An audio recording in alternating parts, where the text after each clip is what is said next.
अगर मैं आपसे कहूं कि आपकी रसोई में रखा एक बेहद साधारण सा मसाला यानी कि मेथी दाना किस तरीके से शुगर कंट्रोल करने में आपकी मदद कर सकता है, कोलेस्ट्रॉल कम करने में सहायक हो सकता है, आपको कब्ज में राहत दिला सकता है, वजन कम करने में भी ये मदद कर सकता है और हमारी बालों और स्किन को नई जान दे सकता है, तो क्या आप मेरी बात पर यकीन करेंगे? मैं बात कर रही हूं इन छोटे छोटे मेथी दानों के बारे में। लेकिन आपको क्या ध्यान रखना है कि मेथी दाना किसको खाना चाहिए, क्या इसे खाली पेट खाना सही है, और सबसे बड़ा सवाल, रोज 1 चम्मच मेथी दाना खाने से शरीर में वास्तविकता में बदलाव आते हैं या नहीं। आज की वीडियो को अंत तक आप जरूर देखें ताकि आपको इन सभी सवालों के वैज्ञानिक और आसान जवाब मिलेंगे। वीडियो के लास्ट में मैं आपको बताऊंगी कि मेथी दाने को खाने का सबसे सही तरीका क्या है, जिसमें अधिकांश लोग गलती कर देते हैं। नमस्कार, मैं हूं doctor Namrata Srivastava, senior homeopathic medical officer, और पिछले 20 वर्षों से अपने मरीजों का होम्योपैथिक दवा के माध्यम से इलाज कर रही हूं। और मैंने देखा है कि कई बार हम रसोई में मौजूद साधारण सी चीजों को भी सही से इस्तेमाल करना नहीं जानते हैं। ये जानकारी आपके लिए बहुत लाभदायक सिद्ध हो सकती है। लेकिन याद रखिएगा कि कोई भी घरेलू उपाय जादू नहीं होता। इसे समय पड़ने पर उचित चिकित्सा व्यवस्था यानी दवाई लेना भी बहुत जरूरी होता है। आइए जानते हैं मेथी शरीर में क्या करती है और क्यों ये इतनी खास मानी जाती है। दरअसल मेथी में पाए जाते हैं सोल्यूबल फाइबर, गैलेक्टोमेनिन, इसके अलावा आयरन, मैग्नीशियम, जिंक, प्रोटीन और कई तरीके के नेचुरल एंटीऑक्सीडेंट्स। इसको एक एग्जाम्पल की तरीके से आप समझिए। फॉर एग्जाम्पल, आपकी बॉडी अगर एक कार है तो मेथी दाना कोई कार नहीं देती है, बल्कि इंजन की सफाई, ऑयलिंग और परफॉर्मेंस को बेटर करने में ये आपकी मदद कर सकते हैं। ब्लड शुगर का इसके ऊपर क्या असर पड़ता है? अगर आपको डायबिटीज है या प्री डायबिटीज है तो इसके लिए मेथी काफी ज्यादा फेमस है। इसमें मौजूद फाइबर भोजन से शुगर के अवशोषण को धीमा करने में मदद करते हैं, यानी शुगर स्पाइक्स को कम करते हैं। खाना खाने के बाद अचानक से ब्लड शुगर बढ़ जाने की जो संभावना होती है उसको ये कम कर देती है। लेकिन अगर आप पहले से डायबिटीज की दवा या इंसुलिन ले रहे हैं तो बिना डॉक्टर की सलाह के मेथी की मात्रा को बहुत ज्यादा ना बढ़ाएं और अपनी दवा को कम ना करें, क्योंकि कभी कभी शुगर बहुत ज्यादा नीचे भी जा सकती है। मान लीजिए एक एग्जाम्पल के द्वारा कि किसी व्यक्ति की उम्र 52 साल है और उन्हें बॉर्डर लाइन डायबिटीज है। उन्हें रोज सुबह 1 चम्मच भीगी हुई मेथी को खाना शुरू किया, साथ में रोज 30 मिनट वॉक भी शुरू किया, मीठे को कम किया। 3 महीने बाद शुगर तो उनकी पहले से कंट्रोल थी, लेकिन अब सवाल उठता है कि क्या सिर्फ मेथी ने ये चमत्कार किया है? नहीं, मेथी ने आपकी हेल्प जरूर की है, लेकिन असली जो इसमें काम किया है वो है उनका पूरा लाइफस्टाइल। वजन कम करने में कैसे मदद करती है? अगर आपको बार बार भूख लगती है तो मेथी का फाइबर पेट को देर तक भरा हुआ महसूस कराने में आपकी मदद कर सकता है।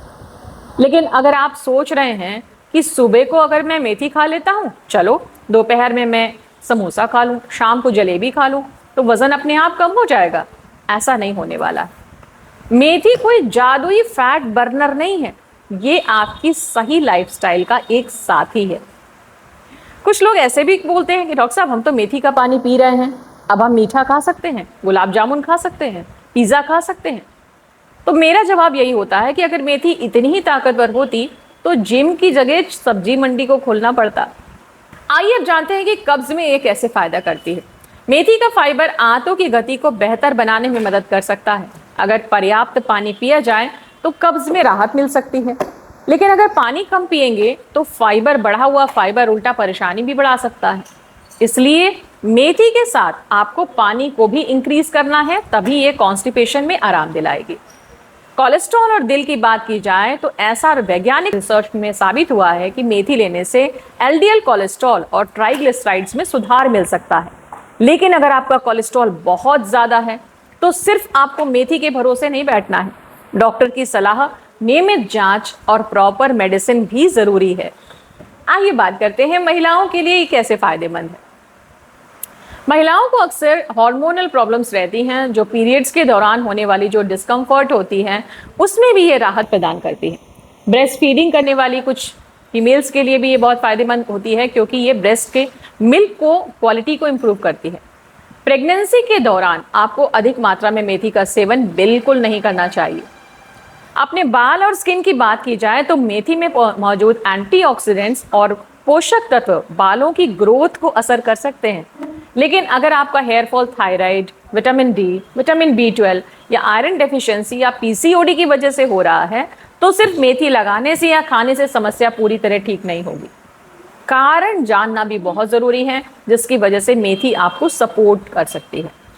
अब जानते हैं कि किन को सावधानी रखनी है। अगर आपको लो ब्लड शुगर रहता है, ब्लड थिनर यानी दवाइयाँ चल रही हैं, प्रेगनेंसी है, आपको अलग अलग चीज़ों से एलर्जी रहती है, तो मेथी शुरू करने से पहले अपने डॉक्टर की सलाह ज़रूर लें। अब सबसे ज़रूरी बात ये जानते हैं कि मेथी आपको कैसे खानी है। इसका सबसे आसान तरीका है कि 1 चम्मच मेथी दाना ग्लास पानी में भिगो दें और सुबह चबाकर उसको खा लीजिए, ऊपर से पानी पी लीजिए। या फिर इसे दही, सलाद या सब्जी में छौंक लगाने में भी प्रयोग किया जा सकता है। लेकिन सबसे इम्पॉर्टेंट बात यह है कि हमें ज़्यादा मात्रा में इसको इस्तेमाल नहीं करना है, हमेशा सीमित मात्रा में इस्तेमाल करना है। दोस्तों, एक चीज़ याद रखिए कि स्वास्थ्य कोई एक चमत्कारी चीज़ से नहीं बनता है। आपके रोज़ के छोटे छोटे अच्छे फैसले मिलकर बड़ी सेहत बनाते हैं। तो आज का वीडियो अगर उपयोगी लगा हो तो इसे अपने परिवार और खासकर उन लोगों के साथ ज़रूर शेयर करें जो रोज़ मेथी खाते हैं या खाना शुरू करना चाहते हैं और उन्हें गाइडेंस की आवश्यकता है। अगर आप चाहते हैं कि मैं अगली वीडियो में आपको बताऊं कि अलसी, चिया सीड्स और मेथी में कौन सबसे ज़्यादा फायदेमंद है तो कमेंट में लिखिए मेथी पार्ट 2। मैं हूं डॉक्टर नम्रता श्रीवास्तव, आपकी सेहत की दोस्त, सीनियर होम्योपैथिक मेडिकल ऑफिसर। ऐसे ही वैज्ञानिक से आधारित और आसान स्वास्थ्य जानकारी के लिए हमारे चैनल को सब्सक्राइब कर लीजिए और बेल आइकन को ज़रूर दबाएं ताकि आगे का नोटिफिकेशन मिलता रहे। मिलते हैं अगली वीडियो में, तब तक अपना ख्याल रखिएगा, सेहतमंद रखिए, जागरूक रखिए। नमस्कार।